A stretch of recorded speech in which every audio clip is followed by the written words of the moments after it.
she said. I'm going silent for a week. I need to see if you'll put in the effort. So I gave her exactly what she asked for. Distance. She broke after 2 days asking why I wasn't blowing up her phone. I said, because we're done. Hey viewers, before we move on to the video, please make sure to subscribe to the channel and hit the like button if you want to see more stories like this. Thanks. I thought what we had was real. Stable. Maybe that was my first mistake. For 3 years, I'd built my life around Chloe, and I'd thought she was building hers around me.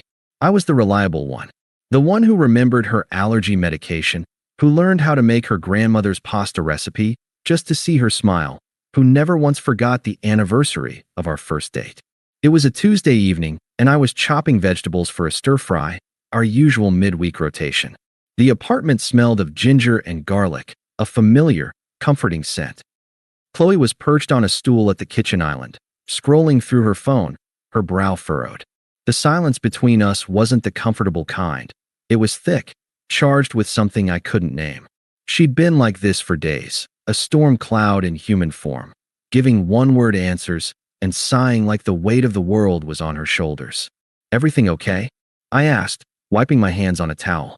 You've been quiet since you got home. She didn't look up. I'm fine. Classic Chloe. I'd learned that fine was a war zone. I decided to press, gently. Come on, Chloe. Talk to me. Is it work? Did something happen with your mom? She finally put her phone down, screen first, and fixed me with a look that was part exhaustion, part accusation. It's just US, Mark. I've been thinking about us. A cold trickle of dread started in my chest. What about us?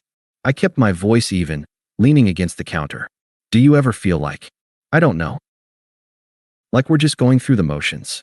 She gestured vaguely around our home, the one we'd painted together, filled with books we'd both read and photos from trips we'd taken. Like this is all there is.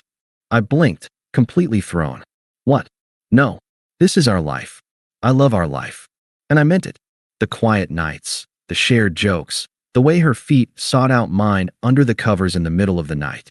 It wasn't a raging inferno of passion every second, but it was a steady, warm fire. I thought that's what we both wanted. See? That's what I mean. She let out a short, bitter laugh. You're just content. You don't fight for it. You don't fight for me. My mind raced, scrambling for evidence to the contrary. I'd fought for her when her father was sick, handling all the logistics so she could just be with him. I'd fought for this apartment, dealing with the nightmare landlord. I fought for her happiness every single day, in 1,000 small ways. Chloe, that's not fair. Where is this coming from? Is this about me working late last week? Because I told you, that project is, it's not about one thing, she interrupted, her voice rising. It's about everything. It's about the energy you put in. I feel like I'm the only one ensuring our emotional connection stays alive. I'm always the one initiating the deep talks, planning the exciting dates, thinking about our future. I stared at her, my stir-fry forgotten. The future? We'd been looking at rings 2 months ago. I had a savings account with a name on it that wasn't mine. She stood up, a strange, determined look on her face. It was then I realized this wasn't a spontaneous conversation. This was a speech she'd rehearsed. I need to know if you're truly committed, not just to this comfortable routine we've built, but to me, to the woman I am, and the woman I want to become. Of course I am, I said, my confusion turning into a low thrum of anxiety. You know I am. Do I? She asked, her voice dropping to a manipulative, almost smug whisper. I need a real sign, Mark. So, here's what's going to happen. I'm going silent for a week. No calls, no texts. I'm going to stay at Jess's. I need to step back and see if you'll actually fight for me. If you'll put in the effort to win me back. I need to see you prove it. The world seemed to tilt on its axis. A test. She was giving me a test. Like I was a lab rat, and she was a scientist observing my pain. Where is this coming from, Chloe? I repeated, my voice harder now. This isn't a game. We live together. We're partners. What does win you back even mean? You're right here. She picked up her purse from the counter, having clearly pre-packed it. She walked towards the door, that infuriating, knowing smile playing on her lips. It means what it means. If you care, you'll prove it. Don't contact me. I'll see you in a week. The door clicked shut behind her, the sound absurdly soft and final. The smell of ginger and garlic suddenly seemed sickly sweet. I was left standing in our kitchen, the sizzle of the abandoned pan the only sound in the crushing silence. I looked around at the life we'd built, the life I was now apparently on probation from. And for the first time, the warm, steady fire I'd cherished felt dangerously close to going out. The first hour was the worst. The silence in the apartment wasn't just an absence of sound. It was a physical presence, heavy and accusing. I stood there in the kitchen for a long time, staring at the closed door, half expecting it to fly open again with her saying, "Just kidding. Can you believe people actually do that?" It didn't. I turned off the stove, dumped the burnt vegetables and rubbery chicken into the trash, and scrubbed the pan with a fury that made my knuckles white. The mechanical action was a relief. It was something to do, something real in a world that had just tilted off its axis. That night, I didn't sleep. I lay in our bed, on my side, staring at the faint glow of the city through the blinds on her empty side. My mind was a racetrack of conflicting thoughts. Is this my fault? Should I have been more what? More what? I replayed every conversation from the last few months, searching for clues I'd missed. Had I been taking her for granted? Was I really just content? But contentment had always felt like a victory, not a failure. We'd built a life that was safe and happy. Was that now a crime?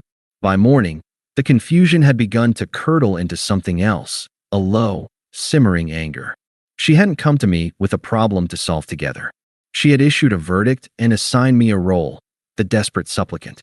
My job was to perform a week of panicked devotion to prove my worth. My phone was a brick on my nightstand. I checked it constantly, not with hope, but with a morbid curiosity. Nothing. No, I'm safe. No, this is harder than I thought. Just silence. The exact silence she demanded. I went to work on autopilot. My colleagues' voices sounded muffled, like I was underwater. I tried to focus on a spreadsheet, and my brain would whisper, "When you back?" What did that even look like? Sending a florist's entire inventory to her friend's apartment? Serenading her beneath a window with a boombox? It was absurd. This wasn't a romance movie. It was a power play. I got home that evening, and the apartment felt different. It was still silent, but the accusation was fading, replaced by a strange emptiness. I ordered a pizza, something I never did because Chloe was a health nut. I ate it on the couch, watching a dumb action movie she would have hated. And for the first time, I felt a flicker of something other than anger or hurt. It was a sliver of peace. The next morning, Wednesday, something clicked. I woke up before my alarm, and the fog had lifted. The racetrack in my mind was empty and quiet. I looked at her pillow, and instead of a pang of loss, I felt a cold, clear resolve. This wasn't about love. Love doesn't administer tests with pass/fail conditions that destroy the participant. This was about control. It was about her need to see me grovel, to see me in pain, to have tangible proof that she held the reins to my entire emotional state. And I realized, with a stunning and simple clarity, that I was done handing her those reins. I didn't block her. That felt too reactive, too emotional. Instead, I went into my phone's settings and muted her notifications. Her text would come in, but my phone wouldn't light up, wouldn't buzz, wouldn't shatter my peace. She wanted silence? She'd get it. But she wouldn't get the performance she craved. I went to the gym after work, a place I'd been neglecting. I put my headphones in, cranked up the music, and pushed until my muscles burned and my mind was blissfully empty. It felt good. It felt like reclaiming something. Afterward, I felt clean, tired in a good way. I took a picture of the sunset from the gym's window, a brilliant splash of orange and purple, and posted it to my Instagram story with no caption. It was a normal, pleasant moment from my life. My life. I was in the locker room, wiping down my face, when my phone vibrated with an incoming call. Not a notification, a call. I pulled it out of my pocket. Chloe. The muted setting didn't stop the ringtone. I watched her name flash on the screen. My heart didn't leap. My stomach didn't clench. It just was. I let it ring. It went to voicemail. A second later, it started ringing again. Insistent. Panicked. This time, I swiped to answer. I didn't say hello. I just waited. Her voice was a rushed, frantic torrent in my ear. Hello? What are you doing? I remained silent, walking towards a quieter corner. Mark? Are you there? Why is your Instagram so normal? She demanded. her tone shifting from panic to indignation. You posted a picture of a sunset? I'm over here having a crisis about our relationship. I can't eat, I can't sleep, and you're at the gym? You're posting about a sunset. I could hear the sheer, unadulterated confusion in her voice. The script was ruined. I wasn't following my lines. Why aren't you blowing up my phone? The question was almost a wail. Why aren't you begging? Don't you miss me? Don't you care that you're losing me? And there it was. The naked truth. It wasn't about space. It was about a hunger for drama, for proof of her own desirability. My quiet dignity was a rejection she couldn't comprehend. I took a slow, calm breath. The clarity was absolute. You asked for silence and distance, Chloe. I said, my voice even, devoid of all emotion. It was simply a statement of fact. She started to splutter, but I didn't mean. I cut her off, my tone firm, final, and clean as a surgeon's knife. Because we're done. I pulled the phone from my ear and ended the call. The screen went black. Without a moment of hesitation, I navigated to her contact, tapped block this caller, and confirmed the action. Then I put my phone back in my pocket, grabbed my gym bag, and walked out into the cool evening air. The silence, for the first time, was my own. And it was peaceful. The silence after I blocked her was different. It wasn't the heavy, waiting silence she had imposed. It was a clean, empty space, and I filled it with the sound of my own life. The first thing I did was practical. I went home, grabbed a stack of empty boxes from the garage, and methodically packed every trace of her from our shared space. Her expensive skincare products from the bathroom cabinet, the shelf of novels in the living room, the drawer of lacy, impractical underwear she loved. I didn't rage pack. I did it with a detached, almost clinical efficiency. Each item placed in a box was a weight lifted. When I was done, I stacked the boxes neatly by the front door, a monument to a closed chapter. I texted my buddy, Alex. Me. Hey, need a favor. Chloe is picking up her stuff tomorrow at 7 p.m. Can you be here to let her in? I won't be. Alex, well, what happened? You guys break up? Me, yeah. It's done. Can you be here? Alex, yeah, man. Of course. You okay? Me, I'm good. Thanks. And I was. The feeling was surreal. I'd expected a gaping wound, but instead, I felt a profound sense of relief, like I'd finally put down a heavy burden I didn't even know I was carrying. Her test hadn't broken me. It had broken the illusion I'd held of our relationship. I saw the dynamic for what it was now, and I wanted no part of it. I threw myself into the parts of my life I'd let slide. I dedicated more time to work, and 2 weeks later, my boss called me into his office. Mark, the clarity and focus you've shown on the Henderson account, it's been noticed. The promotion is yours. It was a senior analyst position, something I'd been working toward for 2 years. The raise was significant. I felt a flush of pride that was entirely my own. It had nothing to do with her. I reconnected with friends I'd drifted from, the ones Chloe had subtly deemed not couple friends. I started going to the rock climbing gym again, a hobby she'd always rolled her eyes at, calling it juvenile. I bought a new set of paints and spent a Saturday afternoon messily recreating a landscape on a canvas, something I hadn't done since college. My life was becoming louder, more colorful, and entirely my own. Meanwhile, Chloe's world was getting smaller and more chaotic. The karma wasn't a dramatic, movie-style crash. It was a slow, psychological unraveling, and I heard about it in pieces from the grapevine. My friend, Sarah, who had a soft spot for drama, called me a month in. You will not believe what Chloe is telling people, she said, her voice a mix of outrage and fascination. Oh yeah? I asked, stirring a pot of pasta on my stove. I was perfectly calm. She's telling everyone you had a nervous breakdown and abandoned her during a crucial relationship test she designed to save you both. She's playing the martyr, Mark. It's insane. I chuckled, a dry, genuine sound. Let her talk, Sarah. People who matter know the truth. And they did. The initial wave of sympathy for her began to recede as more details leaked out. When people heard the actual story, she gave him the silent treatment for a week to see if he'd beg, and he just ended it. The reaction was universally a raised eyebrow and a, yeah, that tracks. Her narrative was too twisted, too obviously self-serving. Then the attempts to reach me began. It started with a text from an unknown number, 2 days after the promotion. Unknown number. I heard about your promotion. Congratulations. I always knew you had it in you. We should talk. I stared at it for a moment, then blocked the number. There was no anger, just a mild annoyance, like swatting a fly. The next week, a voicemail from a different number. Her voice was thick with fake tears. Mark, it's me. Please. I'm not doing well. I miss you so much. It was a stupid mistake. I was scared. Can we just please talk? I'm sorry. She was sobbing by the end. It sounded performative. I deleted it and blocked that number, too. The attempts became more unhinged. She followed my public Instagram story from a Finsta account, a picture of me and the guys at a baseball game. An hour later, a mutual acquaintance sent me a screenshot of her story, a posed, moody photo of her at a dimly lit bar, a glass of wine in hand, with a caption that read, "Moving on and leveling up." Some people can't handle a queen.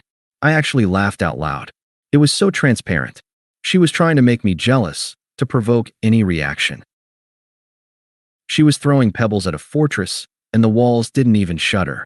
The most significant attempt came through Mark, a mutual friend who had always been a little in awe of Chloe. He asked to meet for a beer, and I agreed, knowing what was coming. We sat at a corner table in a low-key bar, and he fidgeted with his coaster, unable to meet my eyes. Look, man, he started, his voice strained. I probably shouldn't be doing this, but Chloe's not good. She's a mess. She cries all the time. She misses you. She knows she messed up. It was just a stupid test. Don't you think you're being a little harsh? It's been over 2 months. I took a slow sip of my IPA, completely unbothered. This was the flying monkey phase, and I was ready for it. I'm not responsible for her feelings anymore, Mark, I said, my voice calm and even. But she designed a test I couldn't pass without losing my self-respect. I continued, cutting him off gently but firmly. I chose self-respect. It's really that simple. He opened his mouth to argue, but I gave him a small, final smile. The topic is closed. How's your job going? Still enjoying the new project? He blinked, thrown by the abrupt subject change. He stammered for a moment about work, and the tension dissolved. I had drawn a boundary, not with anger, but with an immovable calm. He wouldn't be trying that again. I left the bar that night feeling lighter than ever. Her desperation was no longer my problem. Her tears were not my responsibility. The game was over, and I had walked off the field without ever looking back at the scoreboard. I was free. 6 months. It felt like a lifetime and no time at all. The person I was in that kitchen, staring at a closed door, was a stranger to me now. My life had a new rhythm, one built entirely on my own terms. The promotion had come with a significant raise, which I'd used to move into a modern, light-filled apartment with a view of the city skyline. It was mine. Every book on the shelf, every piece of art on the wall, was a choice I'd made for myself. The peace was palpable. I was sitting in the Grind, a coffee shop near my new place that had become my weekend office. Sunlight streamed through the large windows. I was deep in a code review, a half-finished latte at my elbow, the world comfortably tuned out. I was, for lack of a better word, happy. A shadow fell over my table. I glanced up, expecting a waitress. It was Chloe. She was trying hard to look put together, a sleek black coat, heels, but it was a fragile facade. Her hair lacked its usual luster, and there were faint, tired lines around her eyes that makeup couldn't quite conceal. She looked like she was playing dress-up as her former self. Mark, she said, her voice a hesitant whisper. Can we talk? Please. I didn't startle. I didn't feel a surge of anger or a pang of nostalgia. I felt nothing. It was like a faint, familiar noise from another room. I slowly closed the lid of my laptop. She took it as an invitation, sliding into the chair opposite me without waiting for a reply. Her eyes were wide, pleading. I get it now, she began, the words tumbling out in a rehearsed rush. It was a mistake. A stupid, childish game. You've proved your point. You've punished me enough. You can stop now. I remained silent, just looking at her. My calm seemed to agitate her. I've been miserable without you, she continued. Her voice cracking with a sob she seemed to be conjuring on demand. Don't you care? We had 3 years together. Doesn't that mean anything to you? She was waiting for me to comfort her, to absolve her, to give her the emotional reaction she'd been starving for. When I didn't, her mask began to slip. The pleading in her eyes hardened into frustration, then into sharp anger. So what? You're just going to sit there? She snapped, her voice losing its performative tremor. You're just going to throw everything we had away because of one little thing? One test. That was my cue. I leaned back in my chair, my posture relaxed, my hands resting calmly on the table. I looked at her not as an ex-lover, but as a curious specimen of a person I once knew. You told me you needed to see if I would fight for you, I said, my voice even and clear. You were right. I did have to fight for something. She leaned forward, a flicker of hope in her eyes. This was what she wanted to hear. A confession of struggle. I held her gaze. I had to fight for my peace. And I won. The hope in her eyes died, replaced by blank confusion. You asked for a week of silence to see if I cared. I continued, the ghost of a smile on my lips. It took me 2 days to see that I didn't. Not like that. Not in the way your games required. She opened her mouth to protest, but I kept going, my tone conversational, as if discussing the weather. That person you were testing?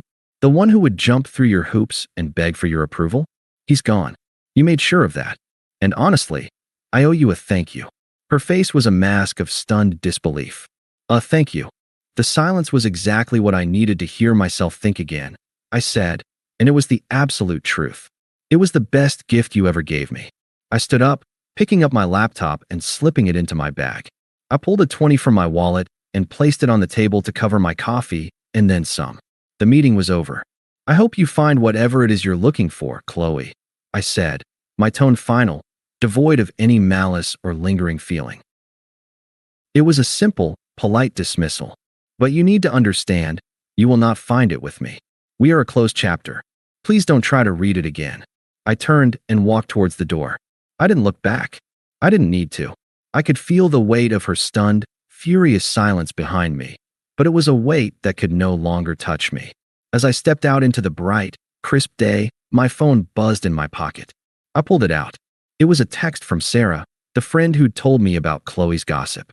Sarah, hiking crew is on for Sunday, 9 a.m. at the trailhead. Don't forget the good coffee. A genuine, easy smile spread across my face. I typed back a quick reply. Me, wouldn't miss it. I'll bring the coffee and the pastries. I slid the phone back into my pocket, looked up at the clear blue sky, and took a deep, clean breath.